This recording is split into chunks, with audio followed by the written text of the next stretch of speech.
Welcome to Conversations. I'm Jeannette Ross, and I'm an occasional visitor at this show. And I have a good friend with me, Bernie Zaleha, who's an amazing human being who's made as many transformations as I can imagine through the years that I've known him. Bernie, thank you for coming to Conversations. Thank you, Jeannette. When I first knew you, you were an environmental lawyer. Correct. So how did you get to that?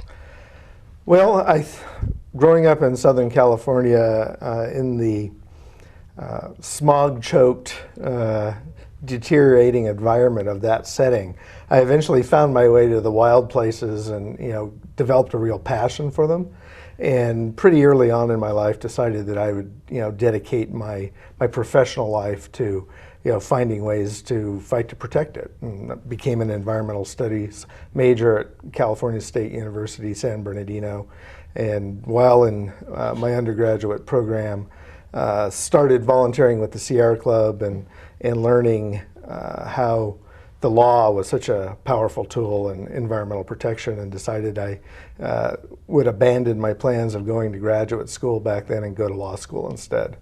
Which you did. Which I did, going to Lewis and Clark Law School over in Portland. Did they have a ready-made program for you, or did you find a program that suited your combined interests in the law and the environment? I did. I had been very resistant to the idea of going to law school because I imagined law as being a very boring, dry topic of study, and just couldn't imagine doing it.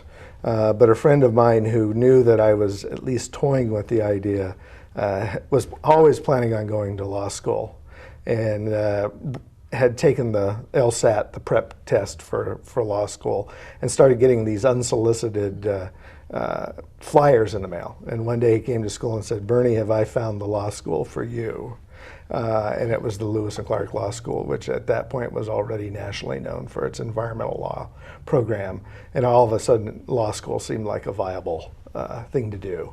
When I talked to you about it, I remember you saying something about how part of the passion was you had read Henry Thoreau, you had a sense of connection to the land yourself, and then when you studied the law, you realized the law had no voice for itself, had no standing in our whole legal system. A horrifying realization, I would think. Well, the most important realization I learned during law school was that the laws were not nearly as strong as I had hoped they were and believed them to be as a layperson, just hearing that there were things like the National Environmental Policy Act, the Endangered Species Act, etc. And going to law school, came to realize that those statutes were not without some strength, but not nearly as strong as we needed them to be. So you were hired by the Sierra Club then? Well, actually, I was hired by the Sierra Club at the end of my undergraduate career in environmental studies, and was hired as a conservation advocate for one of the Southern California chapters. So that was my one short stint as an actual staffer of the Sierra Club, and all my work with the Sierra Club since then has been as a volunteer.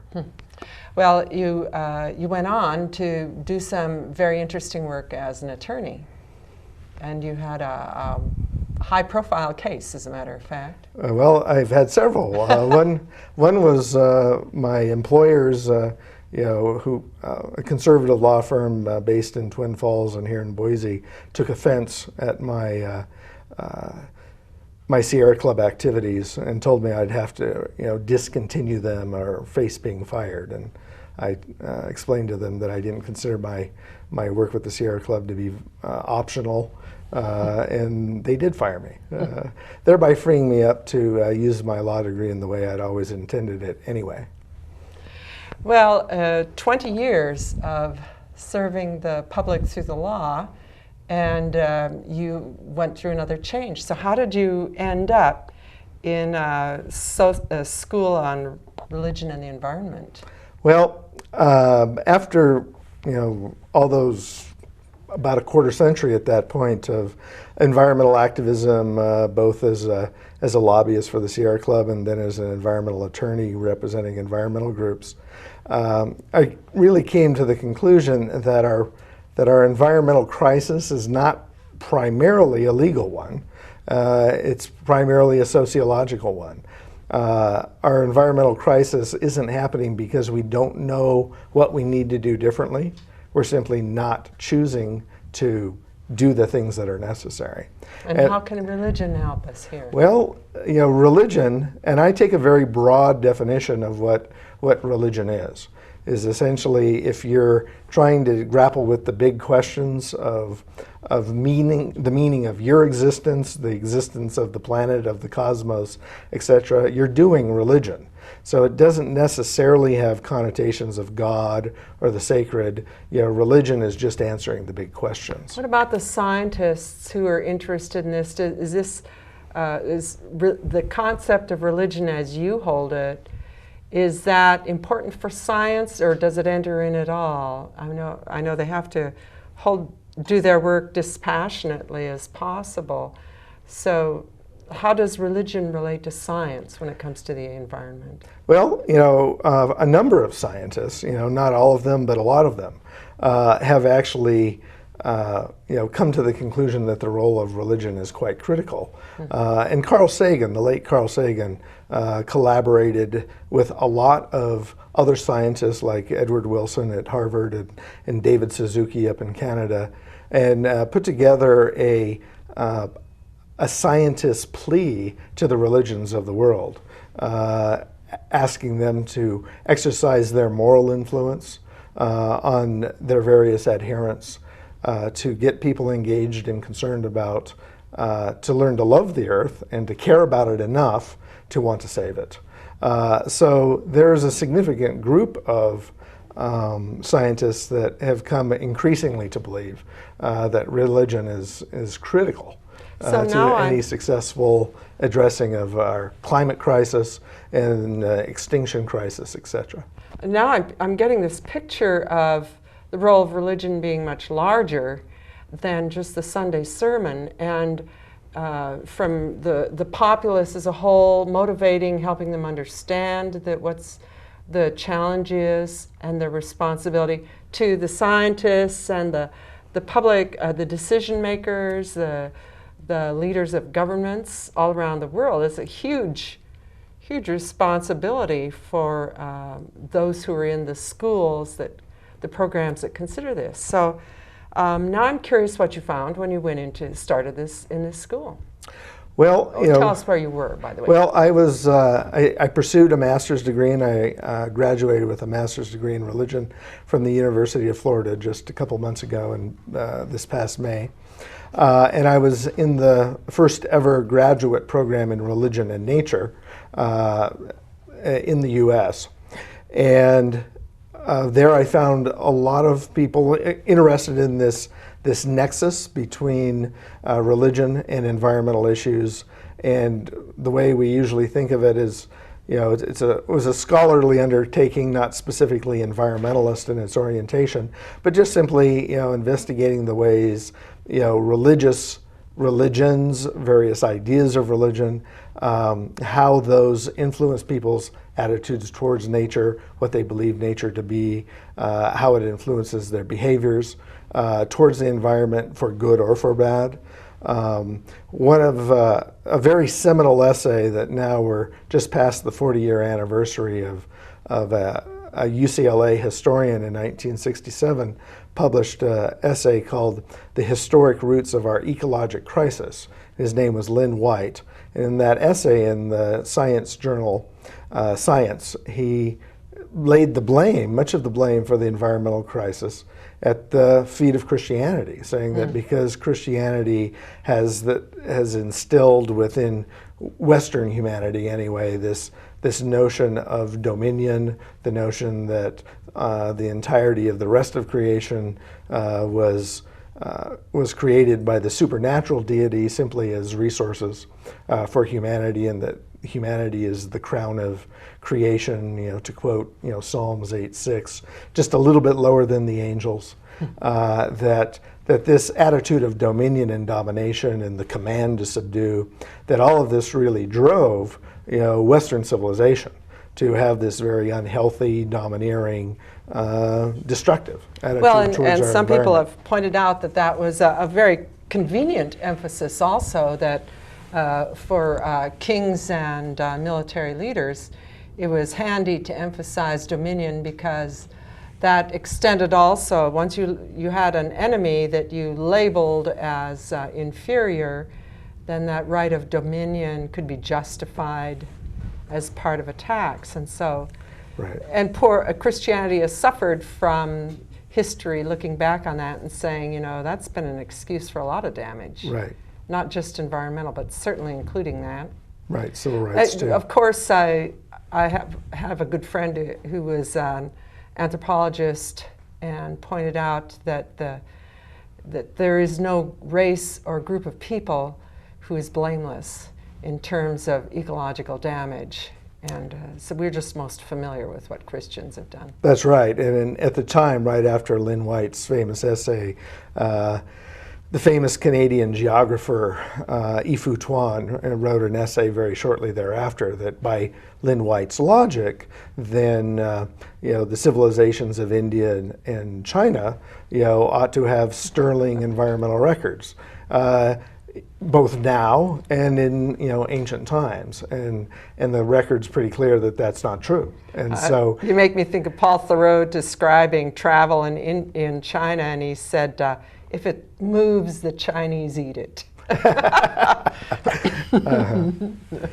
And no sensitivity there. But Lynn White's essay, as one can imagine, within the Christian faith, their thinkers and theologians, felt that they needed to respond to this indictment of their faith as being earth hostile and the cause for the destruction of the planet. And it really has provoked 40 years of reflection within Christianity of responding to what extent was Lynn White's critique justified, and to what extent is it not justified? I think that one of the areas that science has contributed is a tremendous amount of brain research in the last 30 years or so, and there's a whole new whole reassessment, not just of what is the role of religion, but to what degree are we programmed to be religious beings. And I'd been just following the work of Jill Bolte Taylor, who was a brain scientist who had a stroke at the age of 37. And in her recovery, she's been able to describe exactly how the two sides of the brain operate and how, to a degree to which she had religious experiences, while her language side of her brain was prevented from acting. And so, and you were saying in your thesis, which I just reread, I was struck by how all of the language related to religion is being reconsidered. It's not just our relationship to nature, but even the word, let's start with the word sacred. So what is it that's sacred, and how religious is the sense of the sacred? Well, part of the title of my thesis was an investigation into Pantheism Sacred Geography. And what I meant by that term, to put both sacred and geography in a phrase, is that it's really an investigation of where is the sacred. And usually, the divine or the holy or God, is usually tied up to notions of the sacred. Relying on this kind of idea of the sacred is that which you value, that which you consider most important.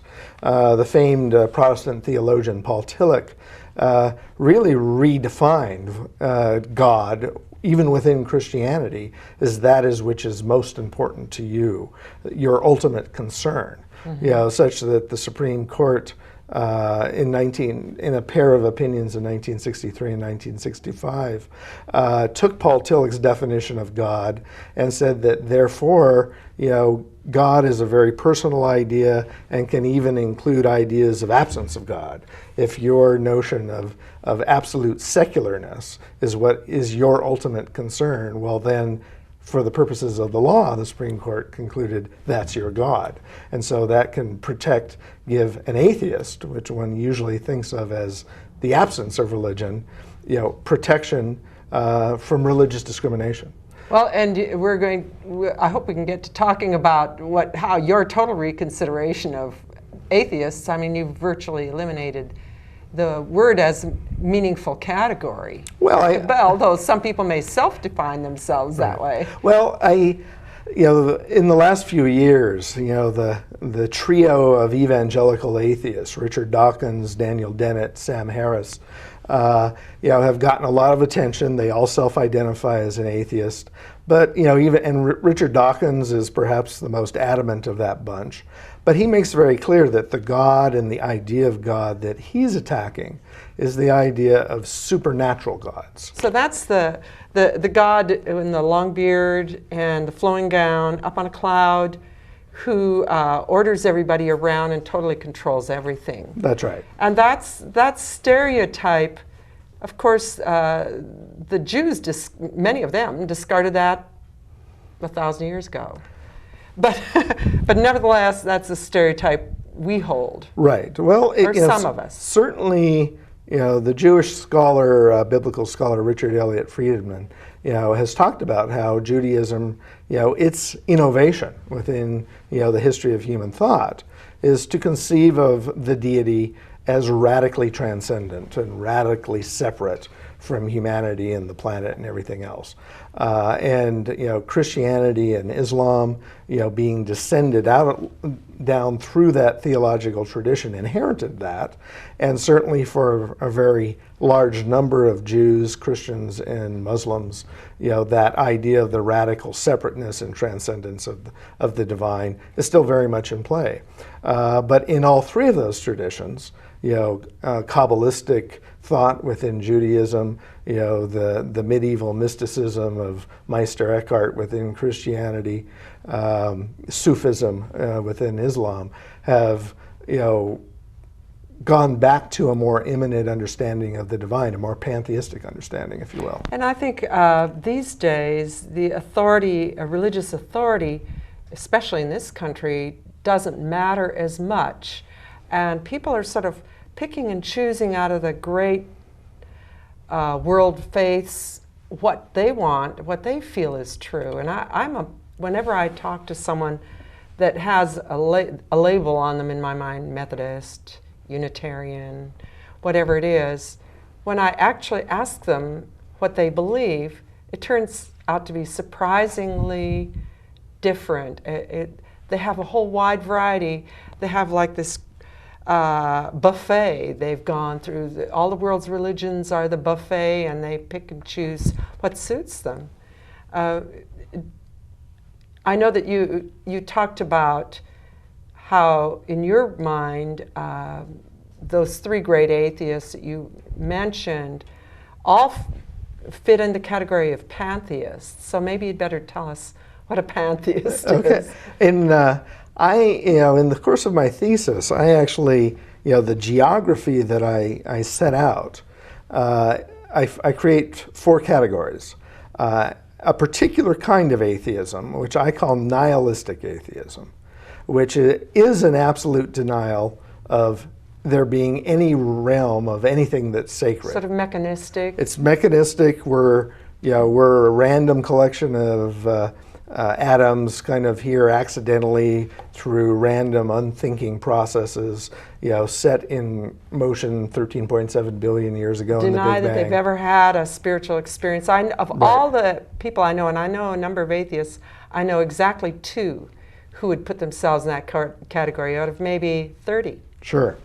That's not many. There aren't many, but there are some, that really hold to that, rigid mechanism. Yet, Dawkins and and especially Sam Harris and Daniel Dennett both talk about the reality of the sacred. That's not something that you ordinarily associate with the phrase atheist. So the sacred is, define that maybe. Well, I think that ultimately when Dennett and Harris, insist on the reality of the sacred, they're saying, we may not believe in a supernaturalistic being that we can pray to and that will make us rich and give us wealth or cure us from cancer or whatever that we might want in the way of a supernatural intervention. They don't believe in that kind of a being, yet they are utterly rejecting that nihilistic atheism that says our existence is fabulous, we're lucky to be here, we're thrilled to be here, the cosmos is intensely interesting and awe-inspiring and evokes in us a sense of the sacred. I just picked out a few of the words that you had in your thesis, and you had Dawkins talking about that sense of wonderment. Right. And he quotes from Einstein about Einstein saying he believed in Spinoza's God of the laws of harmony of the cosmos being awe-inspiring. And Dennett says the world is sacred and precious in itself, irrespective of how it was created. Right. And I think that brings them closer to some of the world's great religions that don't have a God necessarily in charge. I mean, my brother-in-law and his wife are Buddhists, and I have other Buddhist friends, and that there's no divine creator pushing the buttons or pulling the strings, but their sense of the universe and their place in it is certainly would fit in with the theological view. Right. Taoism is another classic example from the East that was a very good example of an Eastern example of a very pantheistic point of view. And Einstein was a great admirer of Spinoza, who's the philosopher in our Western philosophical tradition that's most often associated with a pantheistic system of thought. The term pantheism is relatively young. It's only about 300 years old. It was first coined in 1705 by John Toland, the English deist. So he wasn't coining a term for himself, but to describe other thinkers that he felt he needed a label for, and he came up with pantheism. That pan being all, theism being God, so God is all. Mm-hmm. So the pantheism that gets crudely defined as believing in all gods, or the sense that all gods are equal, and all religious thoughts, all forms of religion are equal, something very irritating to some people, followers of certain religion. But essentially it's looking for sort of the common values, is it? Well, the Oxford English Dictionary gives two definitions of pantheism. One is that first one being used in the sense that Spinoza and Einstein used it. God equals nature, God is nature equals God, God equals nature. And then the second definition is kind of a belief in all the gods, which really turns pantheism into not as really just a synonym for polytheism, kind of a belief in multiple gods and just an acknowledgement of all of them. So from a philosophical perspective, I'm less interested in that idea, and it's kind of hard to tell, if somebody is even familiar with the term pantheism, which sense are they using it? And there being quite a few religious beliefs around the world and many gods, I think that it loses meaning anyway. Who would even consider who all the gods might be? Right. You wouldn't have time. Right. Well, I think that the beginning with David Thoreau, or with Henry Thoreau, and going through all the different notions of what could be sacred, how do we consider where God lives, the sacred geometry. We can turn to the Pew study, which just came out recently, and get a totally different perspective. We just have a couple, 3 minutes left, but why don't you just summarize a little bit what you understand as this sample of popular belief, how do people in general, what is it they're believing now? How has that changed? Well, there's definitely, belief systems have become much more fluid.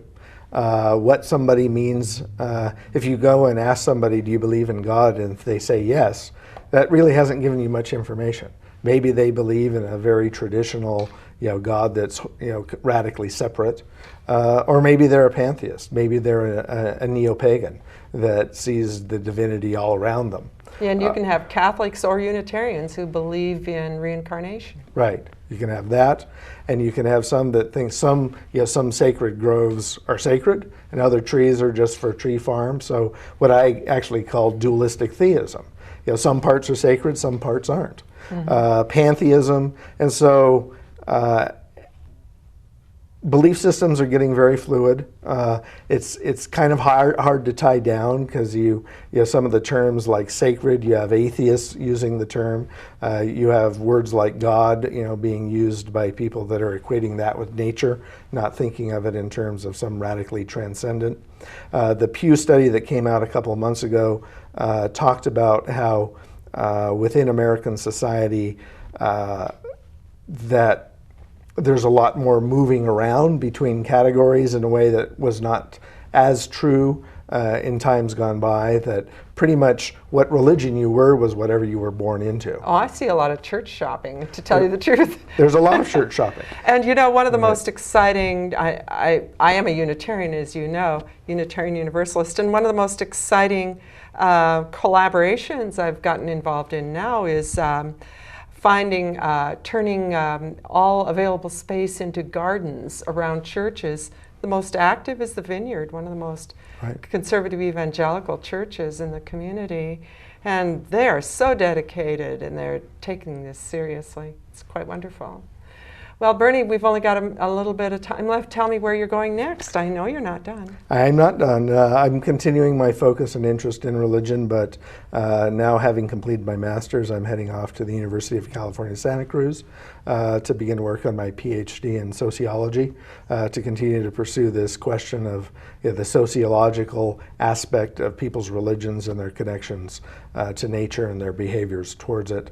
And I'm going to be looking into things like the Vineyard and just how significant a movement is green evangelical Christianity and the emerging what they call creation care movement, to put it in Christian terms. So that'll be the next step. And the use of the traditional Christian language to describe facing brand new challenges and long time ignored ones, and I think it has hope for bringing us all together. So I can't wait for your dissertation. I promise to read it all. and I just for what I've seen of the evangelical environmental movement, I think there's huge changes ahead of us, as almost enough to face the challenges we face. So thank you so much, Bernie, for coming on the show. We'll be waiting for you to come back from school again and find out what's going on in the field of sociology as well. So this has been Conversation with Jeannette Ross and Bernie Zaleha. We'll have more conversations to come. Keep track of us. Thanks, Bernie. Thank you.